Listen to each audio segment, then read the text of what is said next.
నేనున్న బాలకృష్ణ ఇంట్లో ఏదైతే కాల్పులు జరిగినాయో, కాల్పులు జరిగినప్పుడు నేను కడపలో ఉన్నాను. నాకు బాలకృష్ణ ఫోన్ చేసి నన్ను రమ్మని, నేను హైదరాబాద్కు పోయి రాజశేఖర రెడ్డి గారికి రికమెండ్ చేయండి అని చెప్పేసి నా పైన ఈ రకంగా కేసు వచ్చింది.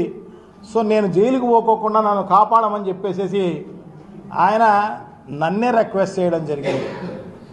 సో నేనేమన్నాను, దగ్గుబాటి వెంకటేశ్వరరావును, పురంధరేశ్వర గారిని నా వెంబడి పంపించండి, మీ ఇంటి వైపు నుంచి రిక్వెస్ట్ చేసినట్టు ఉంటుంది అన్న ఉద్దేశంతో నేను చెప్పడం జరిగింది.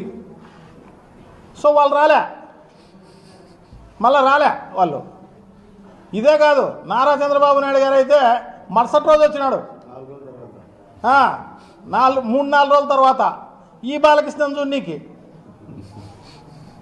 సో వాళ్ళ బంధువులు ఎవరైతే ఉన్నారో వాళ్ళెవరూ వచ్చిన పరిస్థితి లేదు. దగ్గుబాటి వెంకటేశ్వరరావు, పురంధరేశ్వరి గారు అప్పుడు కాంగ్రెస్లో ఉన్నారు. సో వాళ్ళు రాలే ఈయన పిలిస్తే. సో నేనే పోయి రాజశేఖర రెడ్డి గారికి రిక్వెస్ట్ చేయడం జరిగింది. ఎన్టీ రామారావు గారి కొడుకులండి, ఏదో ఆయనకు మెంటల్ వచ్చింది, సర్టిఫికెట్ కూడా ఇచ్చినారు, డాక్టర్ చూపించాడు నాకు.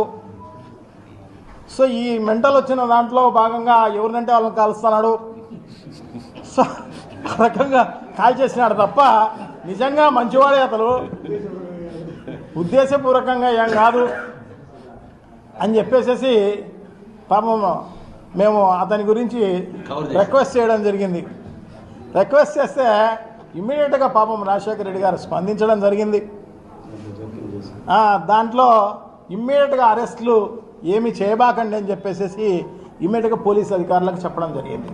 ఆయన దాని తర్వాత హాస్పిటల్కి పోవడం జరిగింది. తర్వాత హాస్పిటల్లో కొన్ని రోజులు అలా జరగడం జరిగింది. తర్వాత రాజీ కావడం జరిగింది. ఇదేదో ఆ రకంగా అయిపోయింది అన్నమాట.